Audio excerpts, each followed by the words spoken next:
Hey guys, welcome or welcome back to my channel. My name is Gabrielle. If it's the first time stopping by, thank you so much.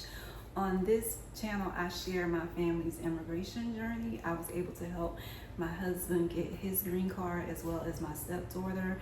She just got here in April of last year, April of 2025. And so we are just living our life as a family.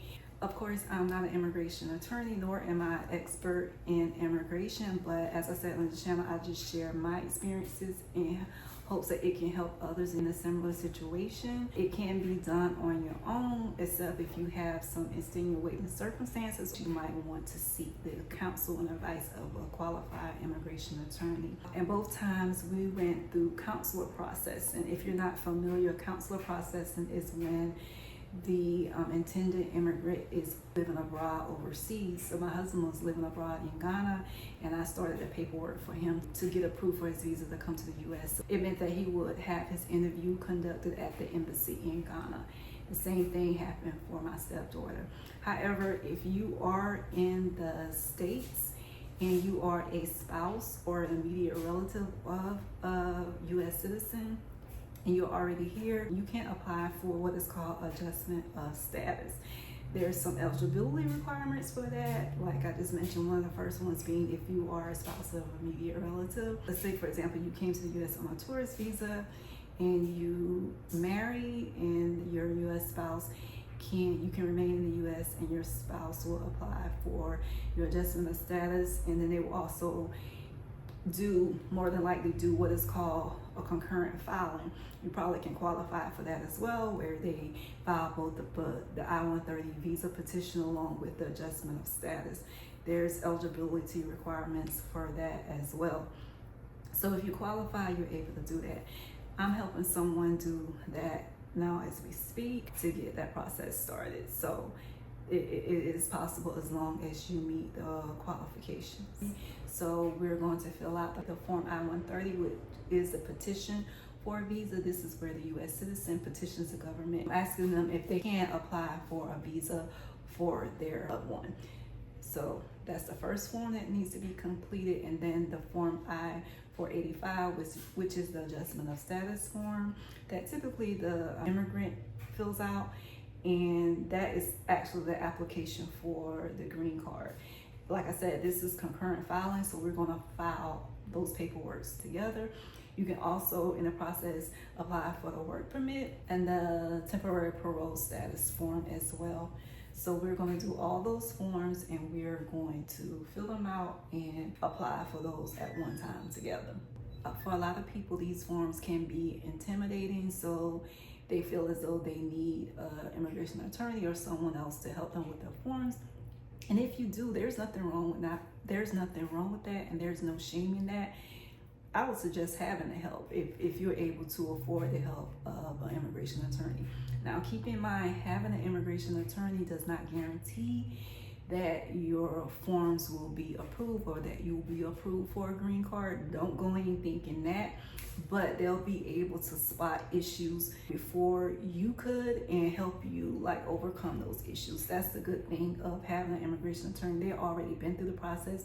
They know what the laws are, if your case is a strong, solid case, and how to make your case more solid. So I would highly suggest at least having a consultation with the immigration attorney to see how they can assist you, and if you're able to utilize that service. Keep in mind, their service fees are going to be in addition to all the fees that you are paying for the immigration process itself. Each form, the majority of the forms each come with their own fees, so it can get very expensive. Because it is expensive, and if you are denied, you're not getting your money back. That's why it's probably good to have an attorney as well. Now, I say all that, but if you can read and read with understanding, you're able to complete these forms yourself. You just have to set aside the time to take your time to go through and answer each question. Triple check your work. Yes, there are forums like visajourney.com where they have guidelines in filling out the forms. That's what I did when I was doing my process, going through the process both times with my husband and then with my stepdaughter. They also have forums where there's people like you who are sharing their stories.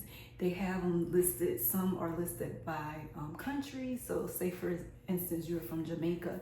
There's a group of people from Jamaica that are online discussing their cases. They can give you an idea of maybe they've already went through the process or they're going through the process, and they may know about the embassy there and the people there and how it works, issues that they came across. Like, it can be very helpful, especially when you feel like you're part of a community and people can share. You learn a lot that way. That's exactly what I did when I was going through the process. I was on the forums almost every day, and just reading through the stories of people, I learned a lot of what not to do and what to do.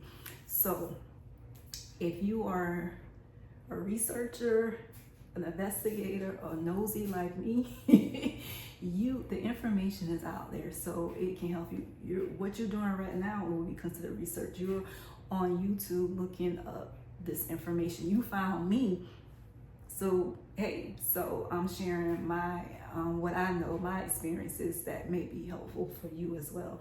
So it can be done. Okay, this video, I'm not going to go through like step by step of what I'm doing right now. I'm just giving you an overview, but that is something that I could probably do in a future video if you guys are interested.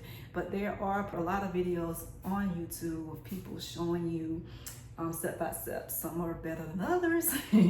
But yeah, so yeah, I just wanted to come share that. So throughout this experience, like I said, mine was the I-130 consular process, and this is adjustments of status. So this is a little bit different than what I did before. So if I see anything, whatever I've learned along the way, I would definitely be sharing on this channel. So I would highly suggest that you subscribe to the channel if you haven't already done so, and kind of follow me along this journey. Again, I'm not an immigration attorney, not an expert, but I'm going to share my personal experience and my personal opinions that may help you along the way as well. So I just want to come share that with you guys, and I look forward to speaking with you in the next video. Bye.